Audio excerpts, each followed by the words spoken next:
I had a phone conversation recently, and when I mentioned, I always talk to folks when we first talk on the phone. I always mention, we've got a couple tools available to us. Depends what you want to do.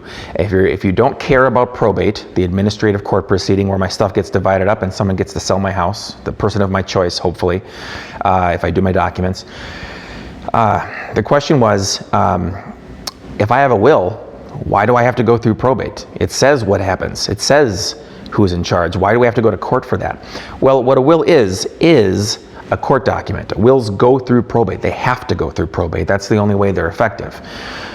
If you picture signing a contract, and if something goes sideways on that contract, well, you, the signer, will show up and give your side of the story, whether it's in court or whether it's with a dispute resolution, mediation, something of that nature. You can argue on your behalf. You can't argue on your behalf with the will.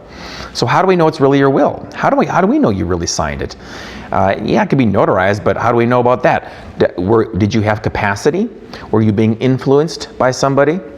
Minnesota has very specific requirements for somebody watching you sign the document. You have to have 2 witnesses here to make sure you're competent. Is there an amendment floating out there? Was this revoked at some point? Is there a new will and someone's hiding that and using your old will? The way that all comes to light is through this probate process. Probate means to prove.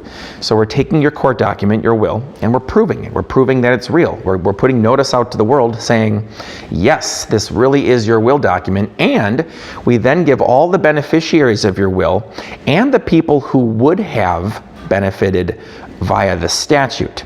So if the statute says my brother gets the money, but my will says my sister gets the money, my brother's still going to get notice. He's going to say, hey, there's a court hearing. If you want to challenge it, you can. They rarely do, but we put it out there. This is part of probate. We're protecting the rights of these beneficiaries too. We're airing everything out. We're getting everything out in the open. That's why we have to go through probate, and that's why it's so important, and that's why wills go through probate. If you want to avoid probate, you need to do something else. The most common tool, I talk about it all the time, is this thing called a revocable trust. The way this works is I get my stuff that would go to court, my house for example, and I got to get it into my private family entity. This thing is just mine. It's called a trust, and it's a private thing that I created. This thing is going to be controlled by a private family document, and if I do this properly, this will avoid probate. Obviously, if I'm concerned about people screaming at each other and everything, or et cetera, maybe we do like probate. We have to figure that out with your lawyer.